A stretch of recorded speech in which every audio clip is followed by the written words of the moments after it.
Mayang pumnamakpu anauba video update amada amukka hanna taramnok siri handaki sahi 2022 asi loisilakle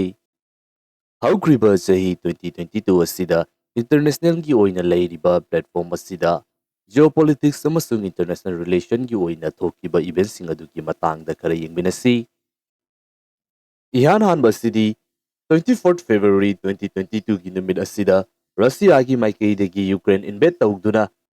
yamna chawba lanjaw ama thawhanduna Himalaya masigi oiba khwaidagi chawba crisis ama haudoki lanfam asigi haurakpham khwaidagi maru oiba maram asi Ukraine hairiba country asina Russia gi against the leiriba NATO hairiba US na lead tawba organization asibu yawba pamba madubu Russia gi maikeidagi yawdanabagi damakta tingba anisigi marakta chayetnaba thorakpadagi lanfam asi haurakibani hairiba thawdo asi handak sahi asigi khwaidagi chawba event amagumbani masiga tungda lakliba event sing asiga yamba mari leinabata natana hairiba thawdo asina maram oiduna malem sinba tungna masigi China haujiksu phanglibani mathangda aikoi miyoibagi oiba technology gi estimate amakakta India yauna malemgi mafam kaya amada 5G network asi mai pakna changyeng tawduna miyamsing paktakna sizinaba asi handaki sahi asida haurakhi mathangdana ki African continent gi western thangba sarukta leiba Burkina Faso hairiba country asida miyamgi leiriba government adubu overthrow tawduna military rule da amuk hana mafam aduda hanjinki mathangda 2022 gi February gi tha asimaktada China amasung Argentina hairiba country ni sigi marakda nuclear energy gi matangda gi deal ama sign tawbasu leiki South American country amasu oiriba Argentina asina asumna China ga punduna nuclear gi matangda deal sing sign tawba asi expert kaya amagi maikeidagi US ki leiriba dominance asi hantharakpa amasung China gi power nongmunong ki adumak henkalakpa madugi kudam ama oibe yai haiduna expert kaya amana phongdoknaki mathangda handaki sahi 2022 asida South Indian Ocean da leiriba Chagos archipelago gi island sing asi ki matangdasu Malem asigi leiriba ipausingda lepa leitana taba fangba ama oiki ahanbada island sing asigi manungda ama oiriba Diego Garcia da US ki military base sabagi matangda mathangdana hairiba island sing asi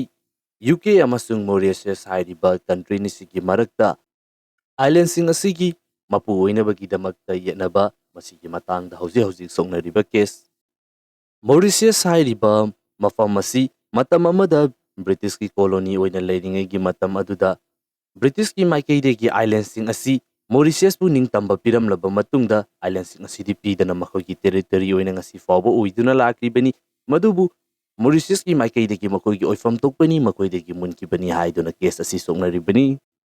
mathangda April gi thada South Pacific ki island country oiriba Solomon Island hairiba mafam asida Chinese military singbu leiba amasung makoigi military gi oiba purpose singda sizinaba yanabagi damakta China ga deal sign tawkiba thawdo asina maram moiduna Pacific ki region asida su China gi dominance asi eduki mati yam henkalakiba masiga loinana mafam asibu conflict zone ama oirakhanbada hairiba thawdo asi yamna chawba role ama leiki mathangda India ga yumthangna duna leiriba piklaba Sri Lanka hairiba country asida yamna chawba economic crisis ama thoki maduna maram oiduna 3rd April 2022 gi masidagi yamna chawba ihau ama horaktuna miyamgi ihauna yamna kanlasilakpana maram oiduna matamadugi government adu dissolve tawkibaga loinana prime minister amasung president from thadoktuna topa leibakta chenki khoisaunaraba miyoi kaya amana presidential palace ta fawba changduna protest tawki mathangda handak sahi asigi ming hongdo hongjingi oiba thawram amakakta 11 June 2022 gi numit asida Turkey hairiba country asi officially Turkey haiba ming asida hongdoki masigi maram asi hanadagi hauna khangnaduna lakliba Turkey hairiba ming asi matam amada leibak adubu loilam sandoktuna leiramliba western countries sing asigi influence yawba ming amakakni masida sunatana Turkey hairiba ming asi malemgi atopa mafam singdagi miyoi amana hek internet ta search tawba matamda Christmas ki matamda yamna chanaganba uchek amagi photo na ayamba thokan maduna maram oiduna maming asi hongdokpani hana adumak phongdokhi mathangdana Russia amasung Ukraine gi lanfam asigi impact ama oina Finland hairiba country asi July date 5 2022 gi numit asida NATO yaunabagi damakta application apply tauki Ukraine hairiba country asina NATO yaujanabagi damakta thorakibani maram aduna Russia ga onsinaduna hauzik lan soknari nakal ama romda madugi ona tainabada Finland hairiba country asina NATO yaunabagi damakta apply taukre Atopa event ama haiba taragadi June 2 2022 gi numit asida Arab countries singi manungda khwaidigi maru oiba country amasu oiriba UAE hairiba country asiga Israel ga free trade agreement sign tauki hairiba thagdo asi Central Asia natragana Middle East haina khangnariba mafam asigi leiriba geopolitics asida khwaidigi yamna chawba development ama oiki handaki sahi asigi oina masida sunatana Israel hairiba country asiga mahaki agoibada leiriba atopa Arab countries in asiga leiriba relation asi nomunumagi fabalakagi mami aikoina uba fanki hauzik December gi tha asida Israel gi maikaidagi Saudi Arabia ga makoi ga leiriba relation asibu normalize tawduna afaba mari amada punna chatpinnanabagi damakta kongtangsing laukatpa uri mathangda June 13 2022 gi numit asida Russia gi maikaidagi India gi oiba consignment International North South Transport Corridor hairiba road asida tharaktuna hairiba lambi asibu ihan hanba oina functional ohenki atopa event amadana 3rd August 2022 gi numit asida US House ki representative Nancy Pelosi na China ge ayaba yaudana Taiwan da chatkiba khongchat maduna maram oiduna US amasung China hairiba country ni sigi marakta duki mati yamna kanna ngangkhanaba aikoina tengnaki China gi maikaidagi Taiwan hairiba country asibu mapung fana koshinduna Madugi akoibada military exercise pangthokduna blockade tawduna thamki Hadaki sahi 2022 asigi lanfam asigi marakta peaceful oiba anoba development haiba taragadi matam kuinadagi Canada amasung Denmark ki marakta chathaduna lakliba whiskey war loisinkre Denmark amasung Canada ki marakta yanaba poraktuna 14 June 2022 ki numit asida lanfam asi officially loisinkre Masigi khudol loina Canada hairiba country asi hanadi lengi border asi country amakaka share tawrombani adubu masigi matungdagi di hauzik Canada asi land border country ni ka share tawre amana US amana Denmark atopa thawdok amadana handaki tha December gi date 1 da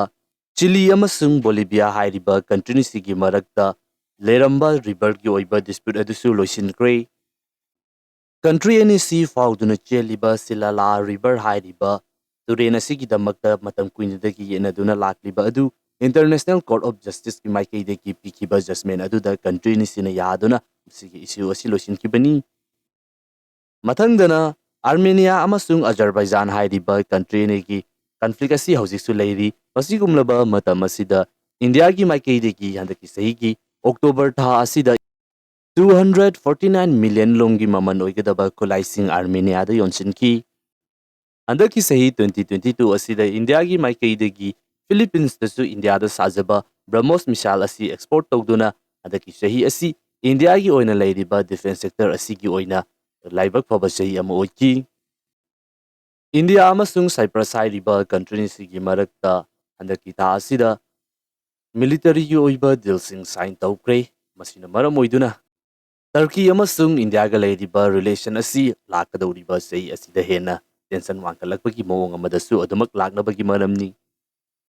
atopa event amadana World War II loikraba matungda ngasi faubada atopa country singda akaiba tawzaroi haiduna pacifist ki oiba niyom amada chachaduna lakpa Japan hairiba country asi haujikti makoigi defense sector da aduki matik yamlaba paisa thadaduna kholaising saba haugalakli handaki tha asimaktada Japan gi oiba defense ki anauba policy ahum Japan gi leiriba government ki cabinet na approve tawkre